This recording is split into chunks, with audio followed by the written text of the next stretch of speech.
वालेकुम गाइस, मैं सामिया सैफ़ी आपके लिए आज लेकर आई हूँ EAN इफ़ेक्टिव एटॉमिक नंबर। अब ये इफ़ेक्टिव एटॉमिक नंबर क्या है? वैसे तो हमारे इसमें न्यूमेरिकल टाइप क्वेश्चन आता है, बट मैंने आपको समझाने के लिए इसमें थ्योरी लिखी हुई है। तो पहले हम देख लेते हैं कि इफ़ेक्टिव एटॉमिक नंबर क्या होता है, फिर इसको कैलकुलेट कैसे करते हैं वो भी हम आगे समझेंगे।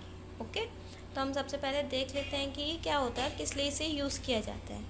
The effective atomic number also called 18 electron rule. जो आपका इफेक्टिव एटॉमिक नंबर है उसको हम 18 इलेक्ट्रॉन रूल भी कहते हैं। क्यों? 18 electron rule is a guideline use to predict the stability of coordination complex. ये बताता है आपके कॉम्प्लेक्स की स्टेबिलिटी को। It suggest that stable complex tend to have a total of 18 electron. ठीक है, जो आपके स्टेबल कॉम्प्लेक्स होते हैं उस पर उसके पास कितने 18 इलेक्ट्रॉन होने चाहिए उसके वैलेंस शेल में, including the metals electron and electron donate by ligands. ठीक है, वो सारे इलेक्ट्रॉन जो आपके लिगेंड्स को डोनेट करता है मेटल्स, टोटल मिला के कितने 18 होने चाहिए। तो आप कह सकते हो वो कंपाउंड क्या है, स्टेबल है। इसको कैलकुलेट कैसे करते हैं? सबसे पहले ना हम इसको कैलकुलेट करने के लिए determine the number of valence electron of the metal. सबसे पहले हम ये देखते हैं कि उसमें कितने वैलेंस इलेक्ट्रॉन हैं। जैसे आपका आयरन ले लिया हमने, ये 8 ग्रुप का है, तो ये कितने कंट्रीब्यूट करता है, 8 वैलेंस इलेक्ट्रॉन है इसके पास, क्योंकि ये 8 ग्रुप का है। ठीक है, फिर हम सेकंड में देखते हैं determine the number of electron each ligand donate. कितने इलेक्ट्रॉन इसने अपने लिगेंड को दिए हैं। फिर थर्ड हम इसमें देखते हैं sum of the electron from the metal and all the ligands ठीक है, फिर हम देखते हैं कितने इलेक्ट्रॉन मेटल आयन के पास हैं और कितने लिगेंड के पास हैं, फिर हम वो देखते हैं। फिर कंपेयर करते हैं इन सबको और फिर इन सब का टोटल कर देते हैं। तो हम यहीं चलो फर्स्ट एग्जांपल मैंने यहाँ लिया है। यहाँ पर देखो मैंने लिखा है CONO का होल थ्राइस। ये कोबाल्ट है, कार्बोनेट है, तो इसमें आप कंफ्यूज नहीं होंगे।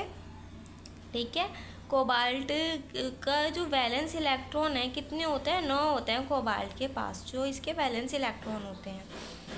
लिगेंड कंट्रीब्यूट, ठीक है, वी ऑल एज्यूम NO, ये जो NO होता है ये 2 इलेक्ट्रॉन डोनेट करता है। ठीक है, और जो ये कार्बोनेट होता है ये 3 यहाँ पे लिखा हुआ भी है, ये 3 इलेक्ट्रॉन जो है 3 लिगेंड्स डोनेटिंग 2 इलेक्ट्रॉन। अब ये 3 की मल्टीप्लाई आप 2 से कर दो तो कितने हो जाएंगे, 6 हो जाएगा।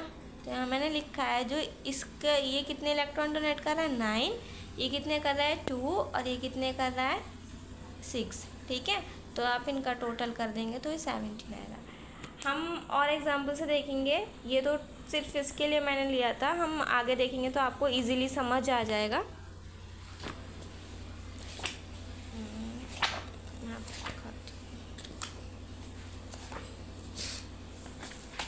यहाँ पर आपको जो EN है, इसको EN रूल जो आपका प्रपोज किया था फर्स्ट, वो सिडविक ने किया था, एक साइंटिस्ट है सिडविक, इन्होंने इसको बताया था EN रूल को।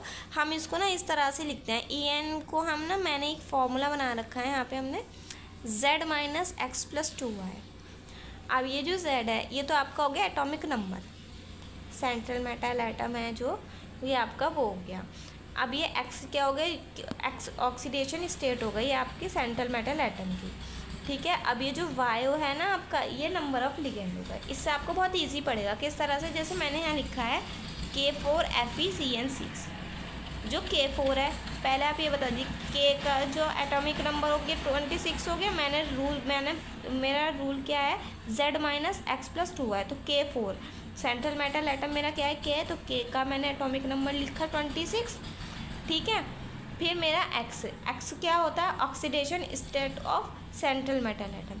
अब इसकी ऑक्सीडेशन स्टेट क्या होगी, ठीक है, ऑक्सीडेशन स्टेट मैंने यहाँ लिख दी 2 होती है। फिर मेरे पास CN जो है, CN के साथ क्या है, 6 है।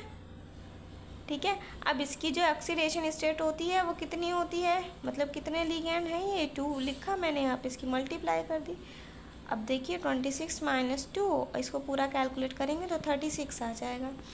फिर मैंने यहाँ लिखा है FeH2O का होल 6 और 2 यहाँ पे प्लस में भी लगा है, तो एफ ई का सबसे पहले तो हम यही कर लेंगे ना, Z minus x plus 2y हम यहाँ करेंगे तो जेड कितना हो गया मेरे यहाँ पे 26 हो गया। अब H2O, ठीक है, इसकी तो ये न्यूट्रल होता है लेकिन यहाँ पर 2 दे रखा है हमें, तो इसके जो ऑक्सीडेशन एटम है वो 2 हो गया, ठीक है। और 2 की मल्टीप्लाई किससे करेंगे हम, 6 से, तो ये यहाँ पर आपका आंसर आ गया। एक एग्जाम्पल और देख लेते हैं। जैसे यहाँ पर दे रखा है कॉपर दे रखा है और साइनाइड दे रखा है, ठीक है। कॉपर है, कॉपर का एटॉमिक नंबर 29, कॉपर की वैलेंसी कितनी होती है, 1 होती है, ठीक है।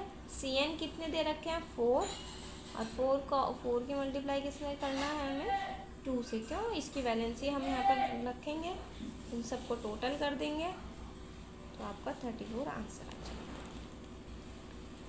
ऐसे मैंने यहाँ पे निकिल का एग्जांपल लिख रखा है। निकिल का जो एटॉमिक नंबर होता है 28 होता है, इसकी वैलेंसी कितनी दे रखी है, 2 दे रखी है, और यहाँ पर कितना दे रखा है, NH3 की अगर हम बात करें तो 2 की मल्टीप्लाई 6 से करेंगे हम, ठीक है। तो कंट्रीब्यूशन ऑफ लिगेंड है। आई होप कि वीडियो आपके लिए हेल्पफुल रही होगी। Please like, comment and share. Thank you.